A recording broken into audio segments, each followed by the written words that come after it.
다시 한번 인사드릴게요. 이설입니다. 오늘 비 오는데 이렇게 오신 분들은 개 타신 거예요. 못 탔다고요? 개 탔다고. 옆에 오신 분들한테 우리 잘 오셨다고 인사 좀 한번 해볼까요? 잘 오셨어요. 잘 오셨습니다. 잘 오셨습니다. 진짜요. 끝나고 나서 이게 무슨 의미인지 아실 거예요. 오늘 저도 아침에 이제 원주에서 올라오는데 여주쪽 보니까 비가 엄청나게 오는 거예요. 제가 늘 느끼는 건데 비 오는 날 여주랑 부천 쪽은 이상하게 비가 많이 와요. 장마 때도 그렇고. 근데 제가 좀 도골 지나고 나면 이제 서울 도착하면 비가 줄어들어요. 항상 그러더라고요. 근데 우리가 살다 보면 그런 시기들이 있잖아요. 그래서 저는 이런 날 누가 오나. 그러니까 제가 교육장에 비 오는 날, 눈 오는 날 한 번도 안 빠지고 간 사람이에요. 10년 동안. 중간에 가다가 눈이 와서 다 돌아갔대. 나는 서울로 왔어. 원주에서.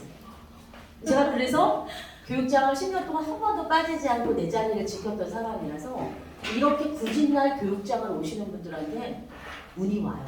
진짜. 배신하지 않는다니까요. 내 발걸음을. 그래서 오늘 여기 오신 분들이 사업이 더 잘 될 거라고 저는 믿습니다. 네. 오늘 제가 맡은 강의는 현실점검이랑 PM이라는 사업의 새로운 기회에 대해서 이야기를 해보려고 그러거든요. 그래서 여러분들이 지금 현재 이 자리에 와 계시잖아요. 내가 여기를 오늘 왜 왔을까? 이 비 오는 날. 누가 뭐 촘촘해서 오신 분도 있고 내 스스로 오신 분도 있을 테고 이곳에 왔다는 것만으로도 여러분이 내 삶을 조금 더 변화시켜 봐야겠다. 조금 더 나은 삶을 살아야겠다. 이런 변화를 또 기회를 보려고 오신 분들일 거예요, 사실은. 그래서 우리가 어떨 때 변화하나요? 어떨 때 변화하죠? 위기일 때? 그렇죠. 위기일 때 변화하기도 하고, 그렇죠. 근데 여러분 살다 보면 사람마다 그 변화의 시간들이 다 다르잖아요. 근데 저는 오늘 여러분들하고 여러분의 현실에서 나를 한번 좀 돌아보는 시간, 내가 이 사업을 왜 하고 있는지, 왜 해야 되는지, 이 시점에 내가 무엇을 고민해야 되는지를 좀 나누고 싶어서 한 시간 동안 저하고 함께 이야기 나눠볼게요. 아까 왜 이게 안 될까요?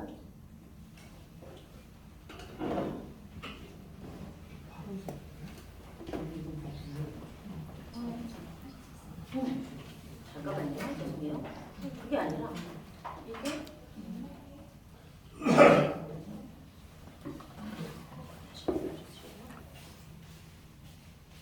슬라이드를 아까 해놓고 시작을 했는데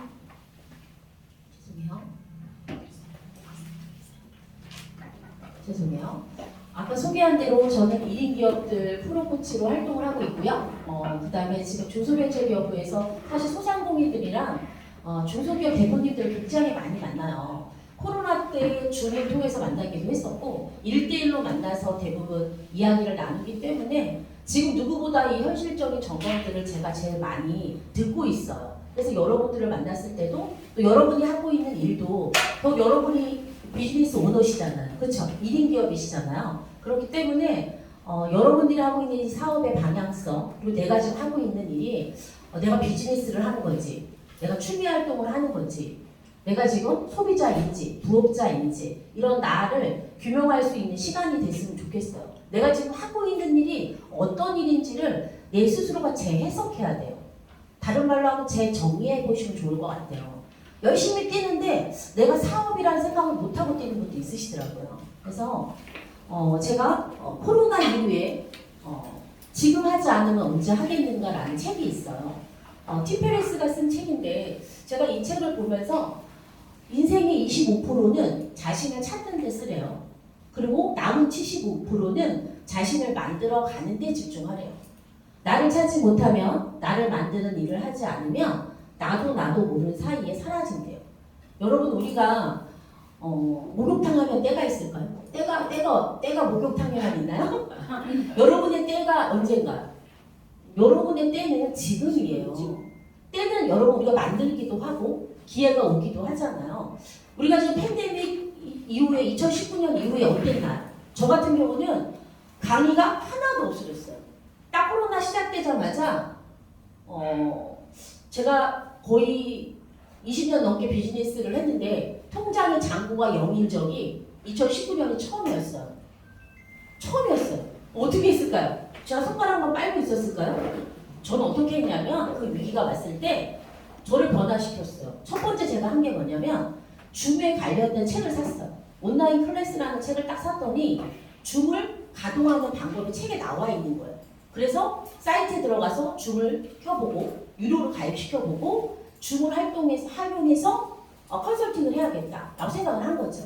첫 번째로 제가 딱 코로나가 오자마자 한 게 줌을 개설한 다음에 그 다음에 온라인 북코칭을 만들었어.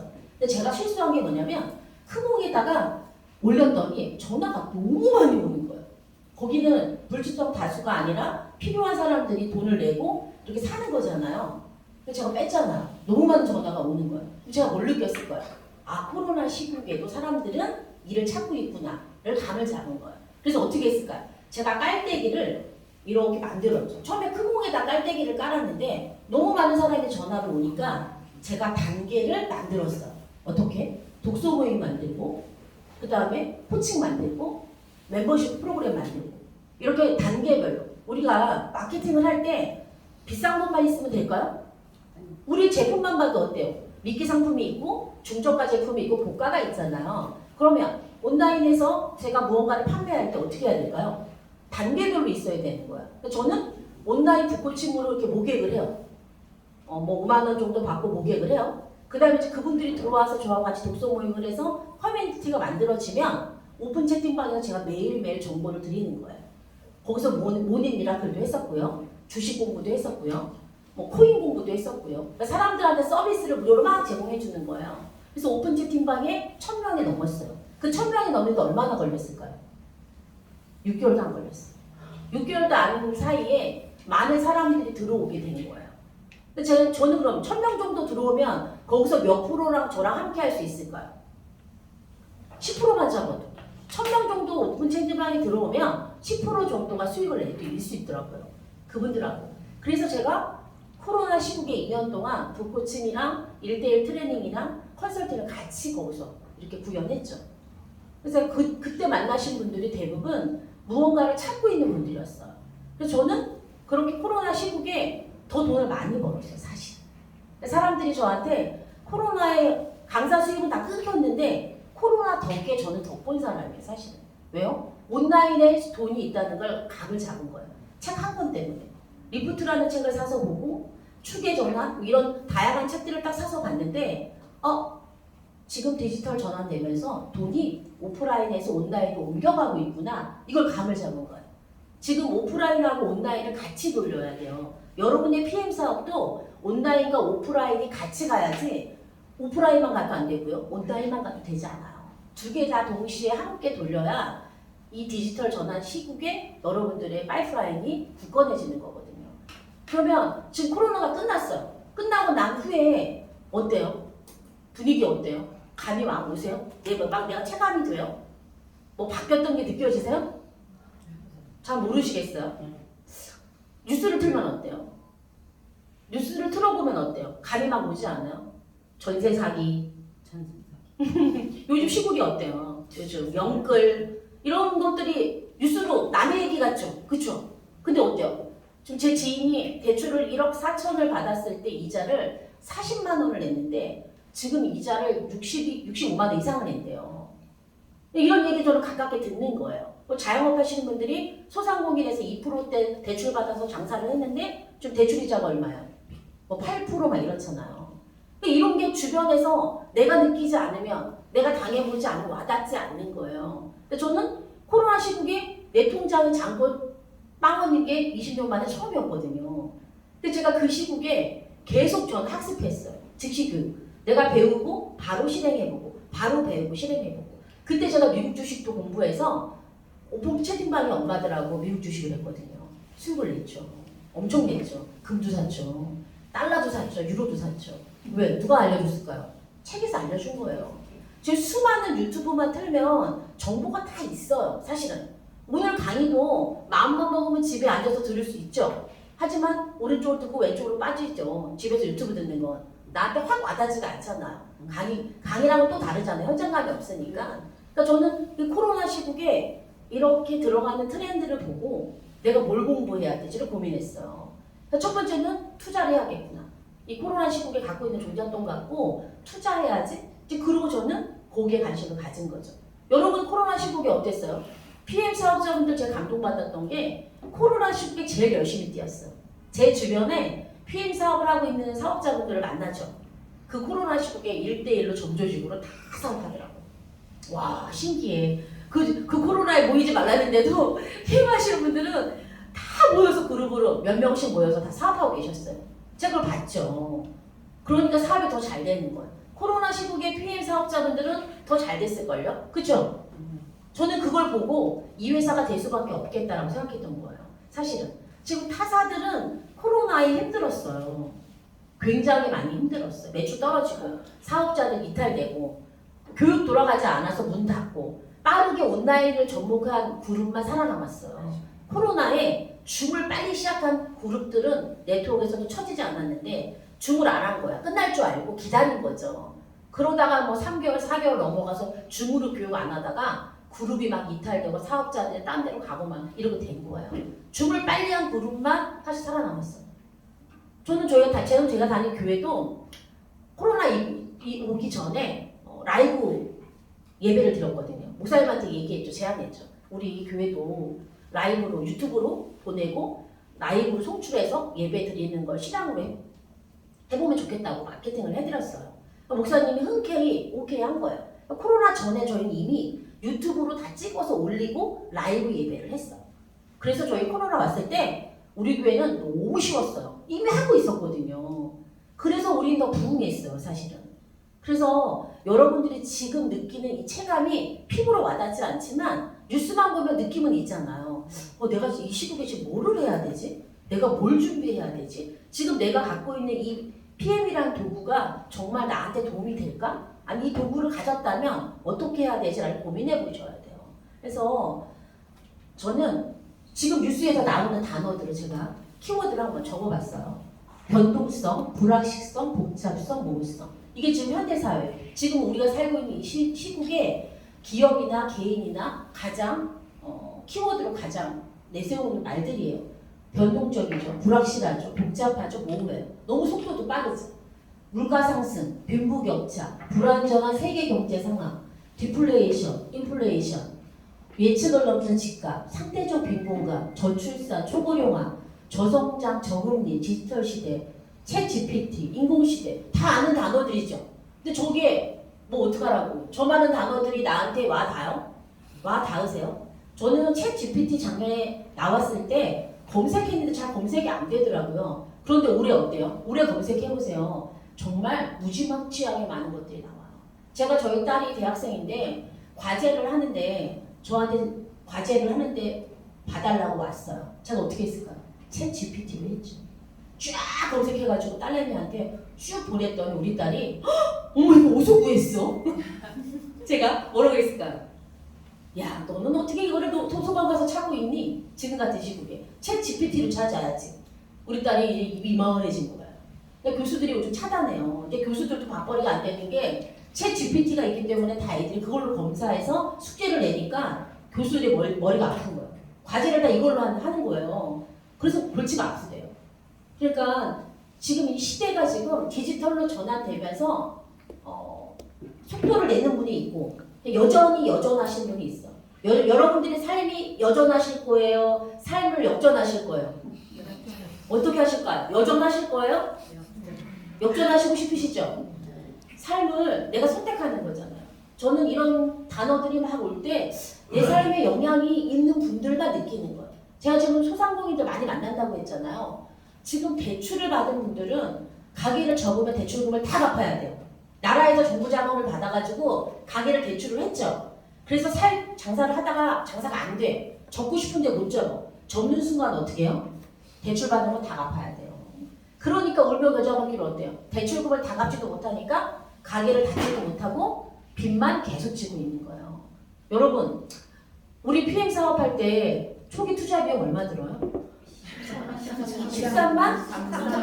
그거 투자해서 1억도 벌고 1,000만 원도 벌고 100만 원도 벌죠. 제가 이번에 아는 지인이 도미노 피자를 오픈한대요. 도미노 피자 오픈할 때 얼마 들을까요? 3억. 네, 3억 정도 들어요. 그럼 수익률이 얼마나 될까요? 15%. 15% 미만이에요. 3%. 파리바게트가 3억 이상 드는데 수익률 3%예요. 그런데도 빵집 하죠. 은퇴하신 공무원이 저한테 컨설팅을 왔어요. 자기가 빵집 사장이 되는 게 꿈이었대요. 근데 사장님, 빵집을 오픈하는 게 문제가 아니라 빵가게 가서 한 달에도 알바를 해보세요. 사장님이 하실 수 있는지. 그랬더니 아유 자기는 카운터에서 돈만 받고 직원들 쓰면 된대요. 그렇게 사업이 쉬울까요? 보통의 사람들이 퇴직금 갖고 그렇게 뛰어들어요, 자영업에. 그런데 현실은 그렇지 않다는 거죠. 여기 나와 있는 이 단어들, 키워드들이 지금 우리가 살고 있는 2023년의 현 주소예요. 저는 저출산, 저성장, 저금리 이 세 단어만 들어도 어때요? 지금 내가 안전지대에 있나? 내가 지금 뭘 준비하고 있나? 여러분들 파이프라인이 있으세요? 토끼도 먹고 살려고 굴을 3개나 판대요. 몇 개 판다고요? 3개 판대요. 여러분 굴이 몇 개예요? 남편 굴, 내 굴, 2개죠? 아니요. 저는 파이프라인이 5개예요, 현재. 몇 개요? 5개. 이 수입이 언제 끊길지 모르잖아요. 파이프라인을 최소 2-3개는 까셔야 돼요. 어머, 깔 게 뭐가 있지? 깔 게 뭐가 있지? 깔 게 뭐가 있을까요? 여러분, 깔 거 많아요. 코로나에 제 주변에 남편분들은 저녁에 택시 뭐죠? 저녁에 대리운전 하시는 분들 있었고요. 그 다음에 오토바이로 쿠팡 이츠 이런 거 배달하는 분 있었고요. 그 다음에 배달앱 쪽 배달하는 분들. 요즘 택배도 이렇게 걸어 다니면서나 자전거 타고 이동할 수 있게 1-2시간 알바하는 분들, 직장인들 수도 없이 많았어요. 제 주변에. 왜 그랬을까요?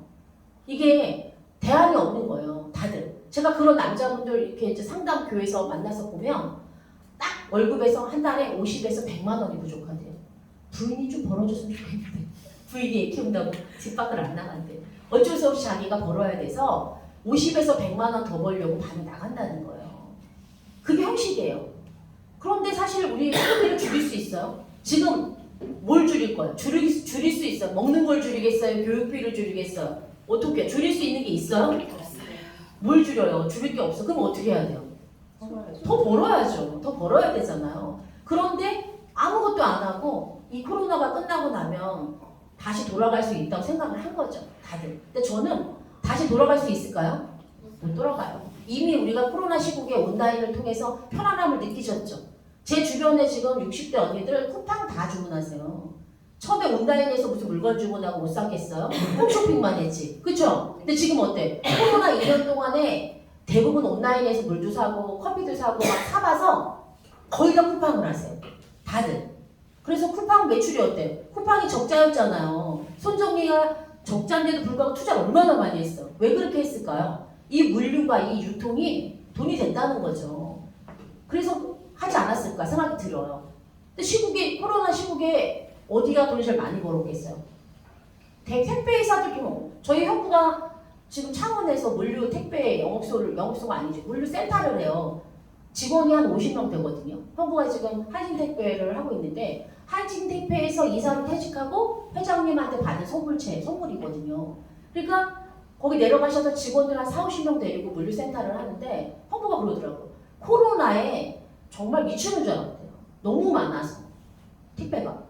뽑아도 답이 안 나올 정도로 많았대요. 특히 뭐가 많았을까요? 생필품 중에 물,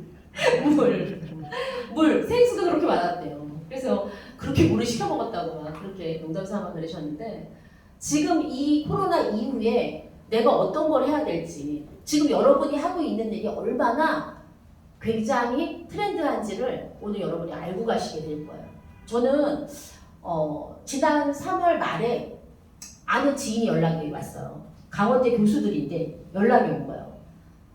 집사님 좀 시간 좀 내주세요 하고 연락이 온 거예요. 춘천으로 와달래. 그래서 강원대를 갔죠. 갔더니 어느 그룹에서 PM 사업설명을 들으신 거예요. 그래서 빠른 보너스까지 다 알고 있어. 자기가 집에 와서 유튜브를 찾아서 한 이틀을 공부했는데 사이드 잡을 하겠다는 거예요. 암에 하던 친구예요. 지금은 교수만 하고 있죠. 경영학 박사란 말이에요. 근데 이 친구가 왜 PF를 하려고 하냐 이렇게 물어봤어요. 그랬더니 뭐라고 말했을 것 같아요? 이걸 알고 안 하면 바보래. 이걸 제대로 알면 안 하면 바보래. 근데 제대로 모르니까 안 하는 거예요. 여러분들이 제대로 안전해서 안 하시는 거예요. 그 친구가 그래요. 수익 구조를 듣고 처음에 이거는 소비자 마케팅은 맞는데 이거는 소비자들이 안 할 이유가 없겠는데 소비자들도 그런 생각이 들더래요. 역사가 30년 가까이 됐는데 한국은 이제 5년밖에 안 됐잖아요. 그런데 매출이 이렇게 올라갔어. 매출이 올라갈 때 올라타야 될까요? 바라봐야 될까요? 올라타야 되죠. 지금 매출이 올라갔다는 얘기는 지금 시작해도 늦지 않았다는 거예요. 오히려 지금 시작일지도 몰라요, 여러분. 그래서 3월 말에 만나서 미팅을 해줬는데 제가 앞에서 이렇게 사업을 전면전에 뛰어서 할 수 있는 상황은 아니에요.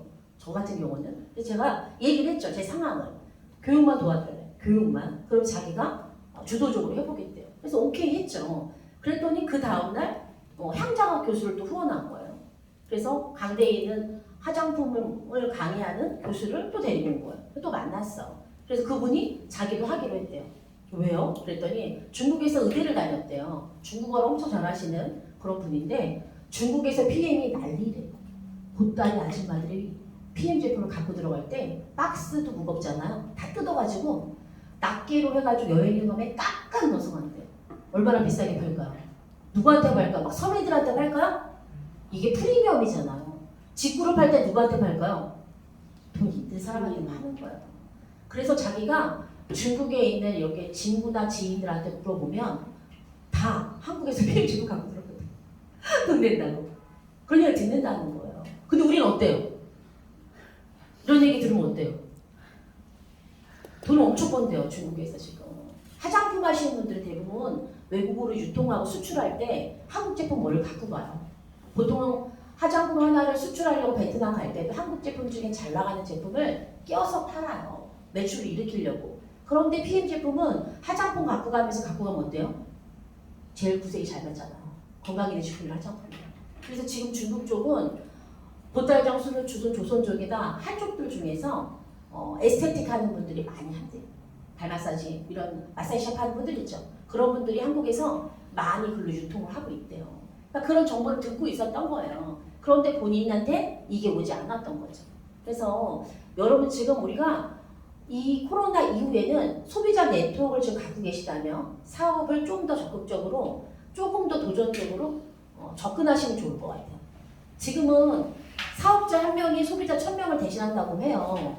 코로나 이후에는 이 사업에 대한 진가가 이제 드러나잖아요. 회사가 성장했고 이제부터는 진짜 리더들이 들어온단 말이에요. 그래서 여러분들이 주변에 이렇게 눈 씻고 보세요. 내가 어떤 사람하고 사업하면 좋을지. 정말 내가 하고 싶은 사람을 딱 집어놓고 너 나랑 사업하게 될 거야. 기다려봐. 이런 말도 던질 수 있어야 돼요. 진짜로. 나랑 같이 여행 다니자. 뭐 이렇게 점을 찍어주는 거예요. 먼저. 왜? 딴 사람한테 가입해요. 저도 아는 지인이 3월 달에 춘천에서 만났는데 다른 그룹에 가입한 지 한 달 됐다는 거예요. 어떻게 했을까요? 제가. 그래서 소비자하게 사업하게 그랬더니 아니 우선은 제품 먹으면서 부업을 할까 생각 중이지. 이렇게 얘기하더라고요. 그러니까 사업 설명을 내가 못해도 사업은 나랑 할 수 있게 찜 이렇게 콕 찍어서 사업은 저랑 해야 돼요. 제품은 드시고 이렇게 해보시는 거예요. 말이라도.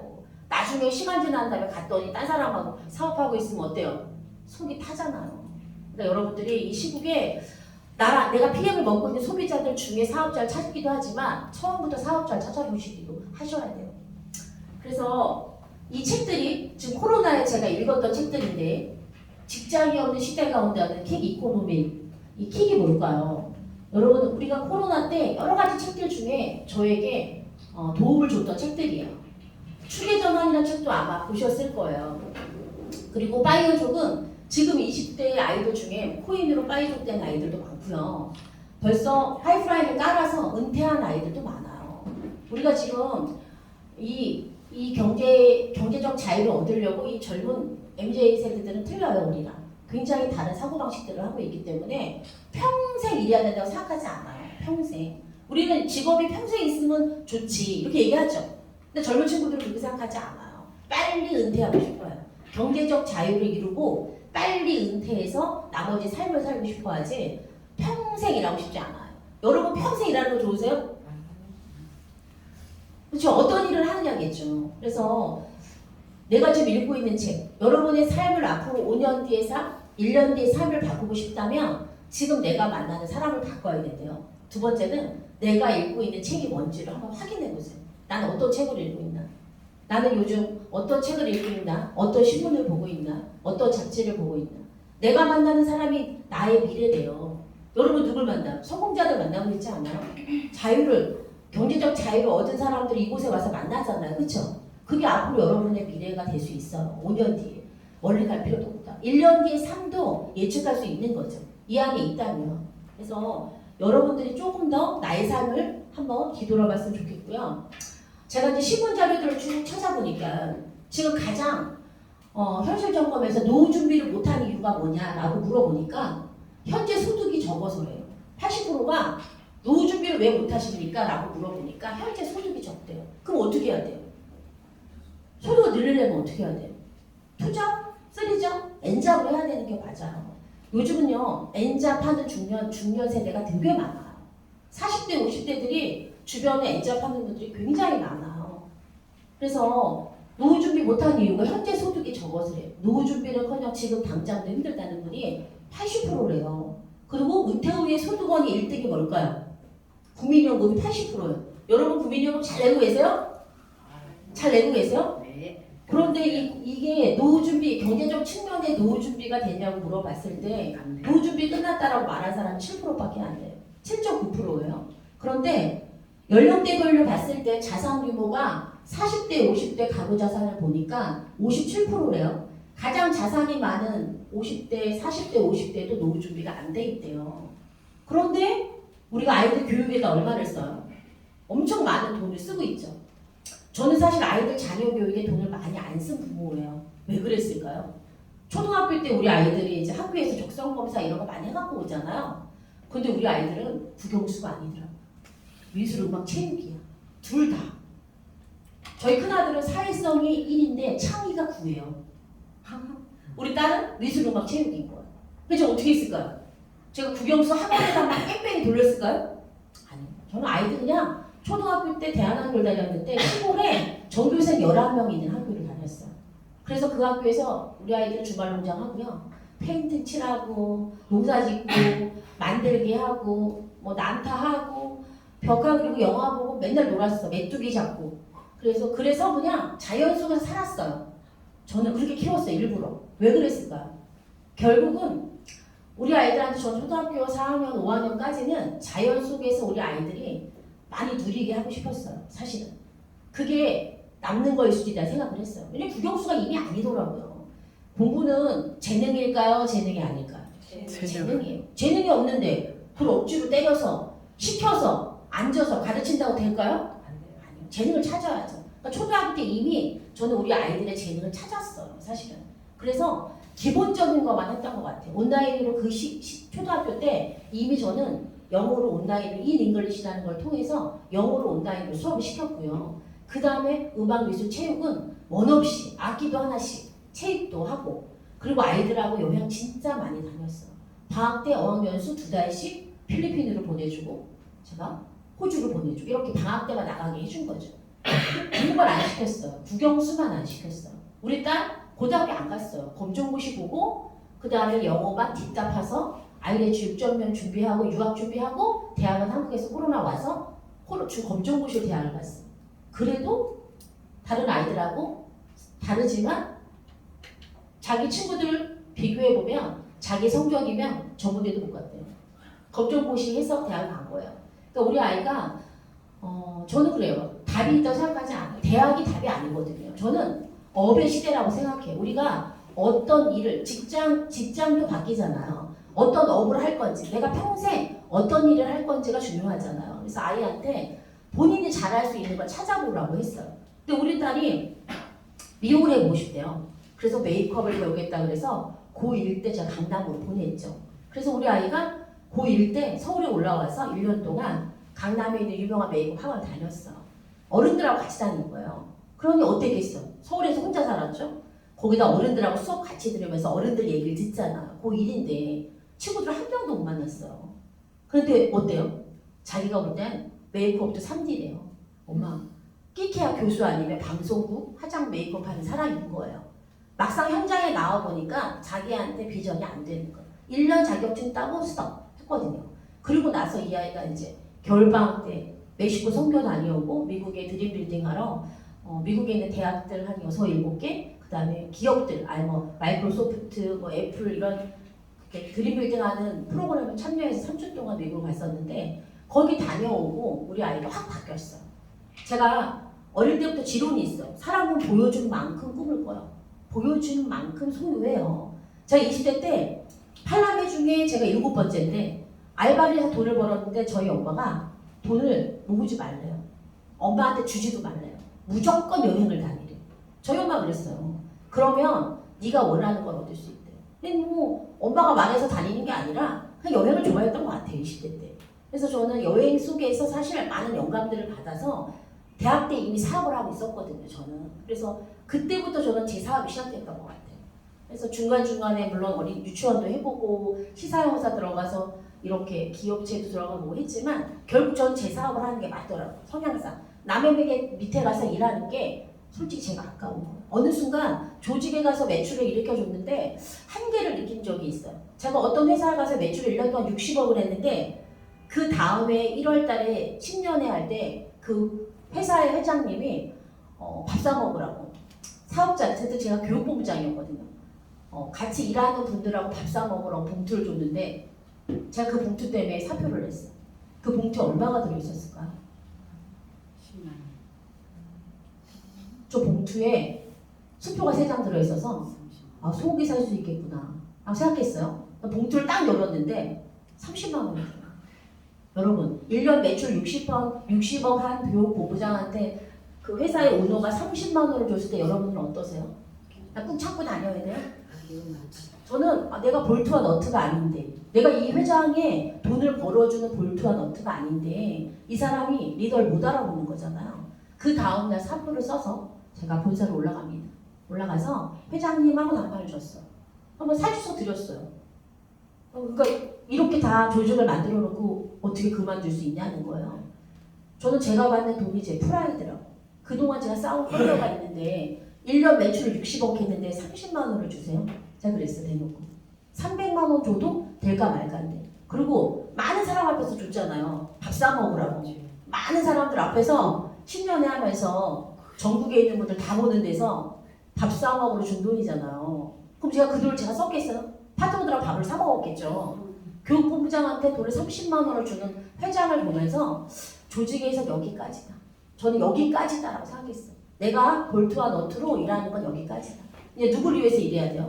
나를 위해서. 그렇죠. 나 혼자 일해도 월천은 벌 수 있는데 굳이 내가 조직에서 남 돈 벌어주면 좋겠어? 내가 아까운 거예요. 제 자신이. 과감히 나왔어요. 1년 하고 나왔어요. 그러니까 제가 그 후로는 어느 조직에도 들어가지 않은 게 2014년이에요. 2015년이거든요. 2015년.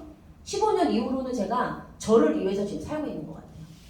그러니까 리더를 알아볼 수 있는 눈을 갖고 있는 사람이었다면 그곳에서 파트너십을 했겠죠. 근데 그게 아니거든요.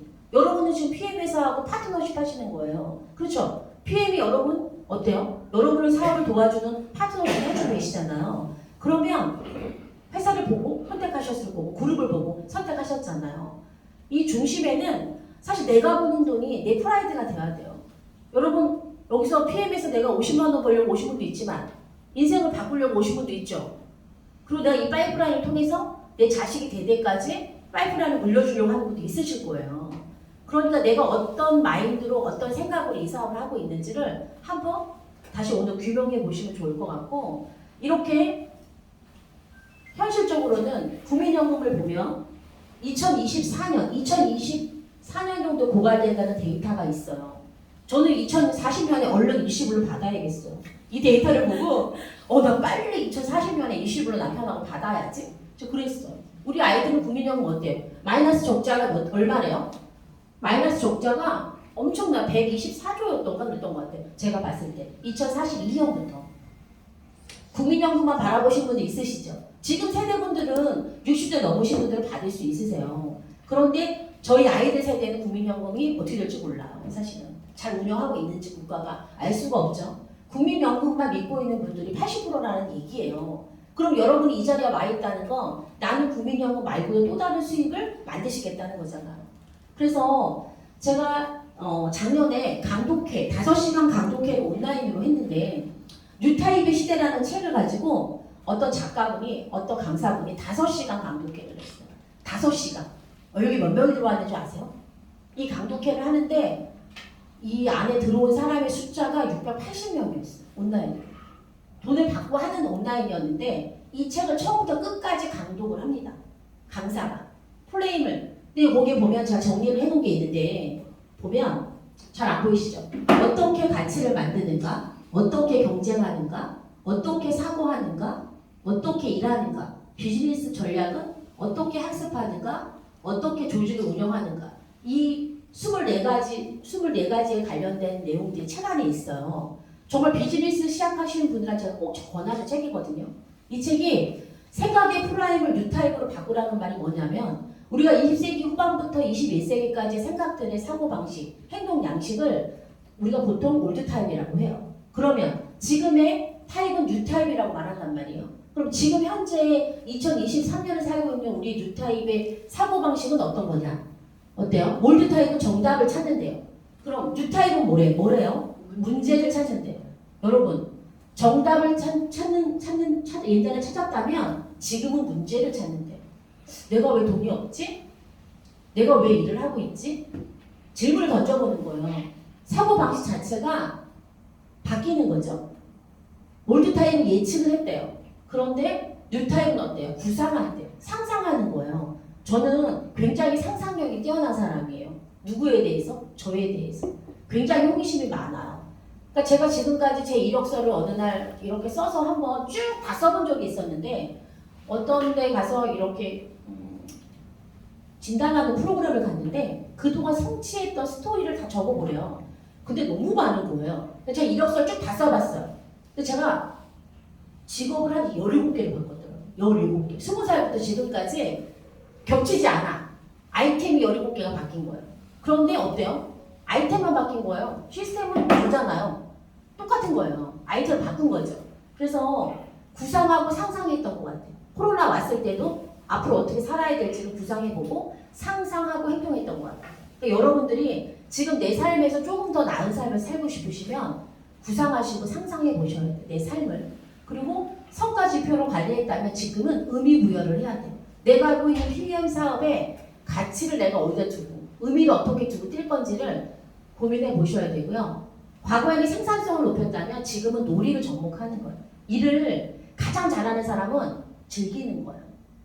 놀면서 하는 거예요. 제가 어디 가서 자기 성찰지수 어떤 검사를 했는데 자기 성찰지수가 97%예요. 그래서 저는 어떤 일을 할 때 다 재미로 만든대요. 제가 갖고 있는 키워드 중에 제일 최상위 키워드가 전 재미더라고요. 놀이더라고요. 어떤 일을 해도 놀이로 바꾼대요, 제가. 그래서 제가 그래서 그래 맞아. 나는 재밌지 않으면 안 해, 이 일을. 이런 스타일이에요. 재미없으면 재밌게 만들어요. 그래야 내가 오래 할 수 있거든요. 그래서 바꾸는 거예요. 그런데 뉴타입은 이렇게 놀이를 접목한대요. 올드타입은 규칙에 따르면 뉴타입은 자신의 철학에 따른대요. 내가 가지고 있는 가치와 신념과 철학을 가지고 일을 하는 사람은 달라요. 내가 이 사업을 할 때 어떤 가치를 갖고 하느냐예요. 내가 남을 도울 때, 이타적일 때 행복하더라. 그러신 분들이 이 사업이 잘 맞을 수 있어요. 내가 누군가를 건강을 도와줬더니 그 사람 건강해지고 그 덕에 난 돈도 벌더라. 이런 가치를 부여하시는 분들은 자기 사명과 소명을 찾아요. 일을 통해서. 그런데 그냥 돈만 벌려고 들어왔어. 근데 돈이 안 벌어져. 그럼 이 일이 어때요? 힘들어지는 거예요. 근데 이 일을 하기 전에 내가 남을 돕는 마음이 있고 측은지심이 있고 이 일을 통해서 남과 함께 가는 그런 소명을 갖고 계신 분들은 이 일이 달라져. 가치 부여가 달라지거든요. 그래서 여러분들이 이 프레임을 내가 그동안 가졌던 올드 타입의 생각들 있죠. 한 조직에 머문다. 철저히 계획해서 실행한다. 빼앗고 독점한다. 경험에 의지한다. 이 책에 나오는 내용들이 여러분 한번 사서 한번 보세요. 이 뉴타입의 시대는 좀 어렵긴 하지만 굉장히 많은 내용들이 들어있어요. 이 믿고 보는 일본 작가인데 위기가 지나간 자리에 여러분들이 다시 설계하고 싶다면 이 책을 적고 추천해드려요. 특히 남자분 가장으로서의 생계가 힘들다. 내가 조금 돌파구를 찾고 싶다. 이런 남자분들한테 제가 첫 번째로 이 책을 추천해요. 그리고 와이프랑 같이 읽어보면 더 도움이 돼요. 또 조직 관리하시는 분들, 그런 리더분들도 이 뉴타입의 시대를 읽어보시면 조금 이 안에서 내 돌파구도 찾아나갈 수 있으실 거예요. 그래서 이 24가지 방식들을 한번 찾아보시면 좋을 것 같고요. 그 다음에 여러분 빅피처 있으세요? 여러분 지금 살면서 내가 생각하는 앞으로 미래의 빅피처가 있으신가요? 가난한 사람들은 수입에 관심을 갖고 있고요. 부자들은 뭐에 관심이 있대요? 자산에 관심이 있대요. 가난한 자들은 일을 찾고요. 부자들은 뭘 한대요? 여러분 뭐 하고 계세요? 네트워크 만들고 계시죠? 가난한 사람들은 온몸으로 일을 한대요. 부자들은 뭘 한대요? 레버리지. 어때요? 네트워크 마케팅이 뭐 하는 일이에요? 네트워크를 구축하고 레버리지 하는 일이죠. 여러분 이거를 알면 내가 하는 일이 이런 일이에요. 제가 대학 때 복리라는 책을 우연히 서점에서 샀는데 그때 금리가 몇 프로였는지 아세요? 그때 19%였어요. 제가 복리라는 책을 읽고 유레카를 했다니까. 밤에 자다가 벌떡 일어났다니까요. 100만 원씩 얻으면 20만 원, 20%면 얼마예요? 20만 원이잖아. 제가 신탁에다가 200만 원 넣었는데 1년 후에 통장을 깨니까 이자가 얼마 들어있어요? 제가 대학교 1학년 때 알바해가지고 200을 찾기 싫어서 신탁에 넣었는데 그 다음에 이자를 받고 깜짝 놀랐다니까요. 그러면 그때 당시에 20%일 때 이자가 20%일 때 2천만 원 들면 이자가 얼마예요? 200만 원이죠. 돈 놓고 돈 못 끼잖아요. 제가 그래서 20대 때 사업했어요. 제가 대학 때 동대문 남대문 가서 물건 떼어다가 스타킹, 팬티, 양말, 브레이저, 뭐 머리끈, 뭐 선글라스 이런 거 팔았어요. 학교에서. 얼마 갖고? 단돈 얼마 갖고 있을까요? 100만 원 빌려가지고 했어요. 엄마한테. 그래서 학교에서 자판했다니까요. 그 자판도 어떻게 하게 됐냐면 외국에 여행을 갔는데 이렇게 나무 통 같은 여행용 가방 같은 거를 작게 펼쳐놓고 일본을 갔는데 스카프를 팔고 선글라스를 팔고 막 이렇게 하더라고요. 길거리에서. 그거 보고 한국에 돌아와서 학교에서 제가 했잖아요. 그래가지고 어땠을 것 같아요?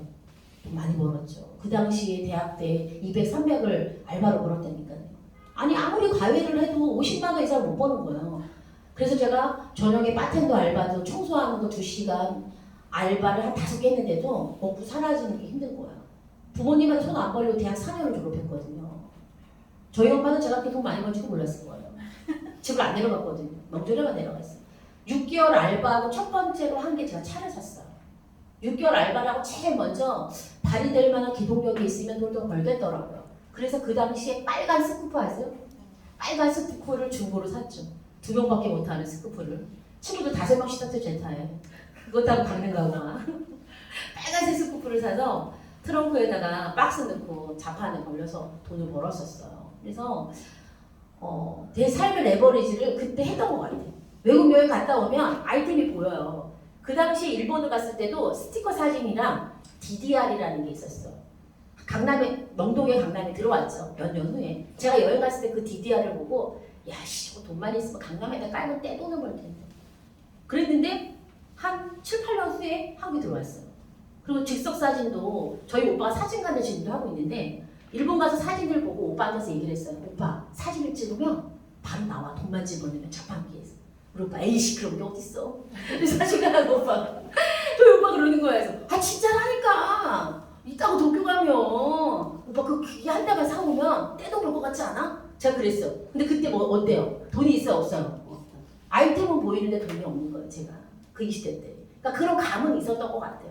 그래서 여러분이 하고 있는 일이 빅피처예요. 사실 가난한 아빠, 부자 아빠, 가난한 아빠를 안 읽어보신 분이 없을 거예요. 대부분.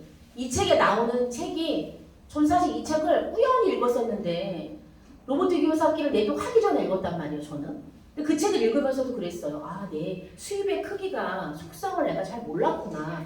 수입의 속성, 얼마 벌어? 이거에만 관심이 있죠. 수입의 크기에만 관심이 있잖아요. 그런데 우리가 수입의 속성을 알아봐야 돼요. 저는 이 건강관리 혁명에 나온 이 폴 제인도 이분의 책을 보면서 굉장히 놀랐던 게 여러분이 하고 있는 일하고 한번 비교해 보세요.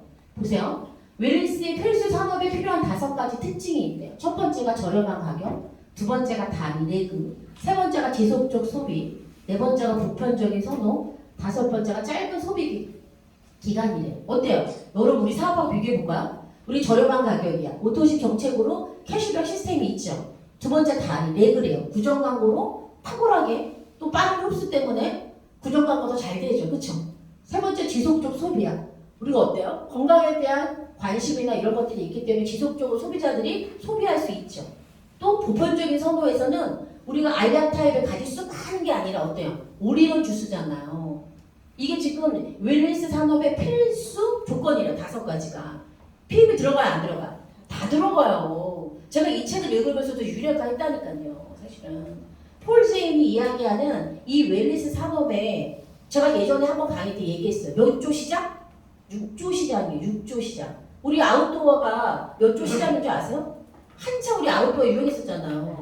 그 아웃도어가 막 5조 시장 정도 됐는데 우리나라 6조 시장이 넘어요 지금. 전국 전 세계적으로 보면 어떻겠어요? 이 건강관리 혁명에 나와 있는 이 필수 산업에 대한 것들이 사실 여러분이 하고 있는 이 웰니스 산업의 가치가 높아요. 그리고 여러분이 지금 받고 있는 수입 보세요. 대부분의 사람들이 어디 있어요?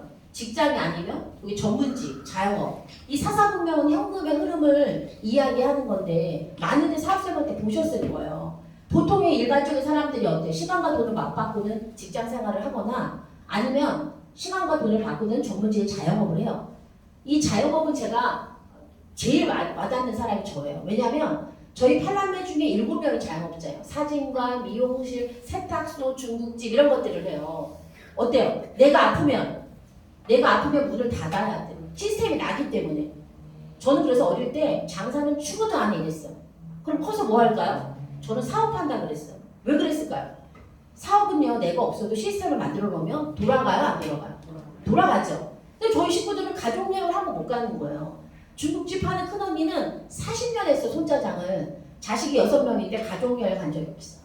그러니까 딸내미들이 엄마 우리는 언제 여행 가? 여행 못 가시는 거예요. 은퇴하기 전까지는. 시스템은 내가 시스템이니까 그런 거잖아요. 그런데 예를 들어 제가 치과 의사인데 의사를 5명 두고 있어요. 그럼 나는 자영업일까요? 사업일까요? 사업인 거예요. 내가 없어도 5명의 의사가 치과를 돌리잖아요. 여러분 사업은 어때요? 자영업이에요? 사업이에요? 사업. 내가 없어도 여행 가도 김효수 사장님 수익 나올까 안 나올까? 나와요.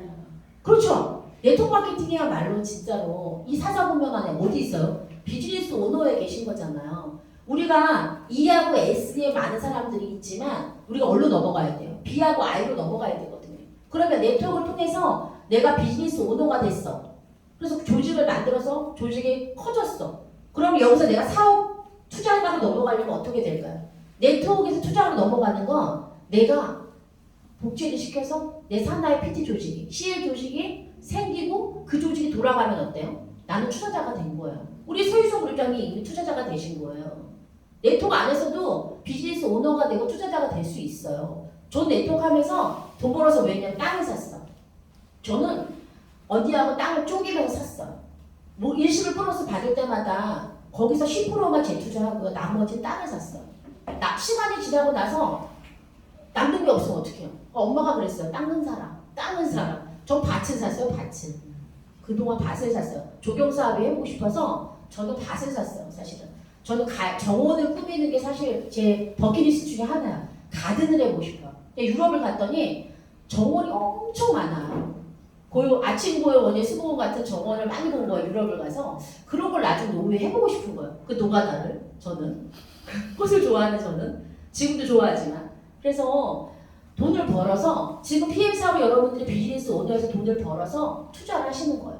보이지 않는 건물을 짓고 있는 거잖아요. 지금 내가 만약에 IM이다. 그럼 이제 기초공사 하신 거예요. 내가 좀 10층짜리 건물을 하나 지을 건데 눈에 보이지 않아. 그러면 터받기 하시고 이제 이렇게 기초공사 끝내신 거예요. IM 정도면. 그럼 이제 PT 정도 됐다. 그럼 이제 1층 정도 오신 거예요. 1층 정도. 그럼 이제 빌딩을 계속 지어 올라가시면 되는 거예요. 그래서 수입의 크기가 중요한 게 아니라 수입의 속성이에요. 여러분이 버는 돈이 1,000만 원, 2,000만 원, 3,000만 원이 중요한 게 아니라 내가 벌고 있는 수입의 속성이 어디, 이 사사분면 안에 어디 있냐는 거예요. 우리 많은 사람들은 이 안에 다 있어요. 대한민국의 모든 사람들은 이 사사분면 안에 어딘가에 있다는 거예요. 비즈니스 오너를 꿈꾸는 분들이 있나요? 저는 죽어도 사장이 되라 이렇게 이야기해요. 저희 아이들한테. 저는 저희 아이한테 처음부터 직업을 선택하지 않아도 돼. 처음부터 사업해도 돼 이렇게 알려줘요. 제가 우리 아이들한테 그랬거든요. 국영수가 아닌 우리 아이들한테 초등학교, 중학교 때 엄마 4년 동안 대학 등록금을 줄 거야, 통장으로. 일시불로 줄 거야. 이걸 갖고 여행을 가든지, 어학연수를 가든지, 사업을 하든지 본인이 선택하는 거라고 했어. 분명히 우리 아이들 공부 안 했거든. 공부에 머리가 아니야, 제가 봐도. 그래서 저는 비즈니스 오너가 될 수 있게 종잣돈을 줘야지 생각했거든요. 근데 우리 큰아들 지금 군대가 있지만 사업한대잖아. 지금 그걸로 군대에 갔어요. 그래서 아이가 나 갔다 오면 사업을 시작할 건데 저는 결국 우리가 BI 쪽으로 가는 게 맞다고 봐요. 지금 같은 시국에 프랜차이즈를 해도 보통 3억에서 10억 정도 있지 않으면 할 게 없어. 해고 수익률이 작아요. 현실은. 그런데도 많은 사람들이 도구가 없어서 프랜차이즈를 한단 말이에요. 치킨 가게, 카페. 요즘 수많은 카페가 생기죠. 은퇴하고 제일 만만한 게 카페예요. 5천만 원 정도 해요. 밀키트 사업도 요즘 동네에 보면 밀키트 가게 많죠. 한 5천만 원 정도 해요. 수익률 얼마나 될 것 같아요? 1,000만 원도 안 돼요. 500만 원도 안 돼요, 사실. 그런데도 해요. 제가 그 자문 받아가지고 이렇게 자료 보잖아, 데이터. 보면 굉장히 돈이 저가하기 때문에 시작은 하지만 돈은 안 돼요. 밀키트 가게도. 피자 가게도 마찬가지고요. 그래서 여러분들이 지금 사업을 통해서 비즈니스 오너인데 내가 PM 사업이 이 사사보면 안에 저 안에 들어가 있는데 시스템을 통해서 돈을 버는 거예요. 내가 시스템이죠. 그쵸? 내가 시스템이잖아요. 그러면 내 조직에 있는 사람들이 나보다 더 나은 게 좋은가요? 나만 하면 좋은가요? 나보다 나은 게 좋죠. 그러면 여러분들의 조직을 내가 어떻게 끌고 갈 건지, 내가 어떻게 함께 갈 건지. 이 네트워크 마케팅은 혼자 하는 일이 아니라 팀 빌딩이에요. 팀 사업이잖아요. 팀 비즈니스잖아요. 그러면 내가 내 팀을 어떻게 만들어서 갈 건지를 고민해 보시고 지금 하고 있는 분들과의 팀워크를 좀 맞추셔야 돼요. 각계전투가 아니라 뭉치셔야 돼요. 지금은. 그룹 숫자 쪽수가 너무 적어요. 쪽수를 늘리는데 2023년에 좀 에너지를 쓰시면 좋을 것 같고요. 이렇게 제가 이 골든 서클, 사이먼 시넬이 테드 강의에서 이 골든 서클에 대해서 이야기를 했는데 성공한 사람들은 대부분 Y로 시작을 해요. 근데 평범한 사람들은 What으로 시작을 해요. What, How, Why 이렇게 시작을 한대요. 그런데 성공하신 분들은 Why, How, What으로 시작을 한대요. 일을 할 때 내가 이 일을 왜 하지? 내가 이 일을 왜 하는 걸까요? 고민을 해보는 거예요. 내가 Y가 없이 네트워크 마케팅을 하신 분들이 중간에 사업을 하다가 힘든 일이 생겼을 때 가장 동굴 속으로 많이 빠져요. 터널에 빠져요. 그런데 이 Y가 분명하신 분들은 어때요? 내가 꿈이 있어. 그 꿈이 크고 가치 있는 꿈이에요. 그러면 사업을 하다가 고난이 와도 이렇게 웅덩이가 생겼을 때 고난이 생겼을 때 빠져도 굴러갈 수 있죠. 꿈이 크면. 근데 꿈이 작으면 어때요? 고난이 오면 구덩이에 내 꿈이 확 빠져버리는 거예요. 다시 못 나올 수도 있죠. 그러니까 여러분이 어떤 사업을 시작할 때 Y로 시작하셔야 돼요. 지금 내가 이 일을 하는데 Y가 없다면 다시 재정비해 보셔야 돼요. 재점검해 보시고 재정의하셔야 돼요. 내가 이 일을 왜 하는 건지. 그리고 이 사업을 하면서 첫 번째는 내가 내 스스로 힐링이 돼야 돼요. 내가 나를 사랑해야 된다고요. 이게 사업을 하면서 균형이 없잖아요.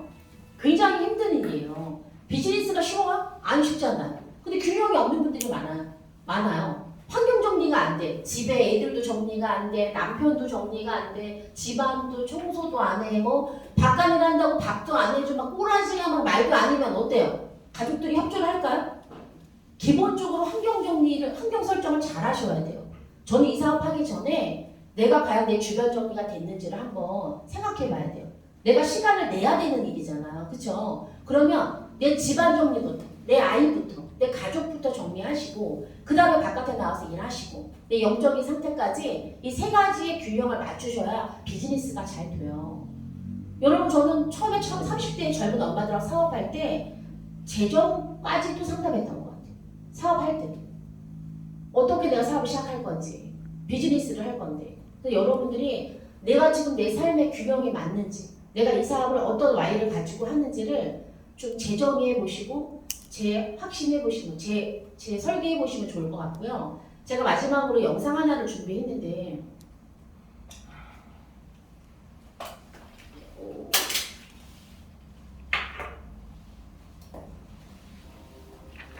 여러분들이 어떤 그 새로운 일을 하실 때 자기 일에 대해서 누군가에게 피력을 하거나 또 자신감 있게 이야기를 할 수 없다. 내가 과거에 했던 일 때문에 가족들에게 인정받지 못해서 친구들이 나의 말을 잘 믿어주지 않는다. 귀 기울여주지 않는다. 뭐 이런 과거의 경험 때문에 지금 새로 시작하기 어렵다. 이런 말씀들을 굉장히 많이 하시거든요. 이런 부분의 이유를 보면 사실 여러분들이 정확하게 여러분 자신에 대한 현실 점검이 안 되어 있다라는 생각이 저는 많이 들어요. 자, 현실 점검을 할 때는 나에 대한 인식이 구체적으로 돼요. 그런데 대체로 제가 만난 분들 중에 10분 중에 8, 9분은 이게 잘 안 되어 있어요. 그래서 자기 자신에 대한 인식 없이 이 겉포장지로 일을 할 때가 많이 있단 말이에요. 그런데 이 인식을 왜 대체적으로 하지 않느냐? 아픕니다. 이걸 다 끄집어내서 사실은 제대로 느껴볼 엄두가 안 납니다. 자신감이 없으니까, 용기가 없으니까 사실 그걸 제대로 인식을 안 할 때가 많아요. 하지만 여러분 이 인식, 자기가 스스로 무엇을 잘못했는지, 자기가 지금 어떤 상황인지를 구체적으로 끄집어내보면요, 아파요. 괴로워요.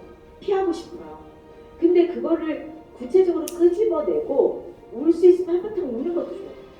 그걸 제대로 할 때 다시 인식이 되거든요. 그 인식이 되고 난 다음에 그 다음에 자기 위치가 파악이 되는 겁니다. 내가 아니야 괜찮아요. 나는 이만큼 견딜 수 있어요. 아직 안 되십니다. 그냥 내가 바닥 맨 아랫바닥에 쿵 주저앉았을 때 나 지하 13층이야. 나 아직 지하 5층이야. 아직 내가 지상을 보기에는 아직 멀었어. 라는 구체적인 나의 정확한 인식과 위치 파악이 되잖아요. 거기서부터 출발하는 겁니다. 내가 어디를 가려고 해. 내가 가고 싶은 곳이 10층이야. 30층이야. 내가 1억 자산 모으고 싶어요. 자산 30억 모으고 싶어요. 예, 여러분 목표 훌륭합니다. 그런데 거기까지 가려면 내가 지금 어디에서 가려는지, 내가 지금 어느 형편에 있는지, 시간은 어느 정도 내가 낼 수 있는지, 어떤 방법을 갖고 있는지, 내가 갖고 있는 도구는 뭐고, 나의 체력적인 형편과 내가 정신적인 여러 가지 체력이 어떻게 되는지 다 파악을 해야 되잖아요. 그래야 나는 지금 최종 목적지가 끝까지 달려서 자산 30억까지 갈 수 있어? 아니, 난 지금 그게 안 되고 나는 지금 제로까지 올라가는 것도 목적 중에 가장 큰 목적이야. 여러분 스스로를 파악하는 것도 시작이 되어야 되는 겁니다. 우리가 지금 성장을 해야 된다고 얘기하잖아요. 근데 이 성장을 하는 첫 단계는 뭐냐면 스타트를 하기 위한 나의 현실 점검. 내가 머리를 확 깨는 거. 내가 내 인식에서 확 벗어나는 거. 내 잘못이 뭔지 그냥 머리 뒤통수를 한번 꽝 얻어맞은 것처럼 그냥 뻔히 살아왔기 때문에 그냥 눈을 뜬 건지 감은 건지 구분이 안 되는 거 말고 완전히 현실에서 팍 깨어나는 거. 팍 깨어나려면 여러분 자극이 필요해요. 아픔이 필요해요. 주변의 신랄한 비판이 필요할 수도 있습니다. 근데 여러분 그 비판을 감수하려고 하잖아요. 거기에서부터 주변인들의 인정이 시작해요. 나 그랬어. 당신 말이 맞아. 아빠가 미안해. 여보, 내가 그때 그렇게 한 건 잘못된 게 맞아. 라고 인정하는 것부터 사실은 현실 점검의 첫 출발입니다. 이 영상에서 보듯이 여러분이 지금 나의 현실, 나의 지금의 상태, 지금 현재 여러분의 모습은 과거에 5년 전부터 살아온 모습이 모여서 현재가 됐죠. 그럼 앞으로 5년 후의 삶을 바꾸고 싶다. 그러면 지금부터 우리가 5년 후의 삶을 그대로 살면 될까요? 바꾸셔야겠죠. 익숙한 것들하고 결반하셔야 돼요. 사실은요. 이게 저는 남을 바꿀 수는 없지만 나를 바꾸는 게 어때요? 더 쉬워요. 나를 바꾸는 게 사실 어려운 것 같지만 남을 바꾸는 게 더 어려워요. 나만 바꾸면 되는 거잖아요. 내 생각만 바꾸는 거. 지금 내가 내 재정 상태나 내 현재의 상태에서 내가 지금 이 도구를 가지고 어떻게 할 건지는 나한테 달려있거든요. 근데 많은 분들이 자기 인식을 하지 않아요. 그리고 용기를 내지 못하는 거죠. 두려움 때문에. 하지만 작은 용기를 내서 내가 앞으로 나의 삶에 더 나은 삶을 살겠다고 이 도구를 선택하셨다면 지금 여러분이 나를 바꿔보세요. 내 생각을 바꿔보시면 될 것 같아요. 이 도구를 가지고 내가 어떤 꿈을 꿀 건지 상상해보세요.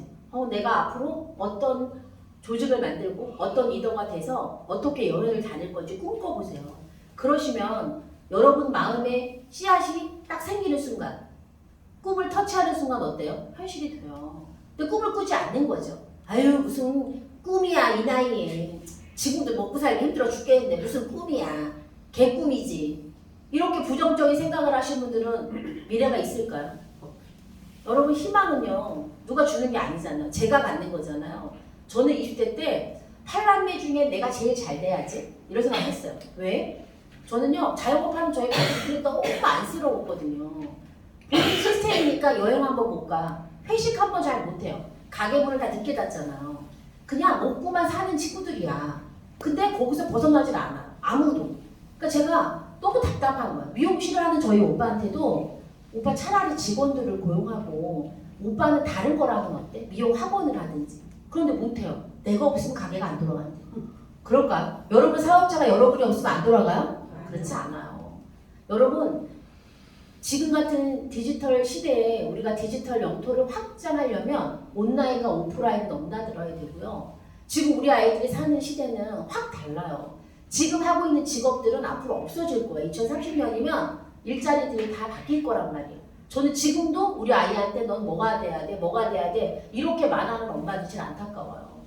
내가 어떤 사람이 될 건지가 중요하지만 지금은 어떤 시대를 앞이 예측이 안 되는 시대에 살고 있기 때문에 여러분 나에게 주어진 이 도구를 트렌드에 맞는 이 도구를 잘 활용하셔서 2023년도에는 여러분 삶의 터닝포인트가 됐으면 좋겠어요. 이 비 오는 날 여기 오셔서 내가 알아차리고 있나? 나에 대해서 내 현실을 내가 한번 파악했나? 고민해 보시면 좋을 것 같고요.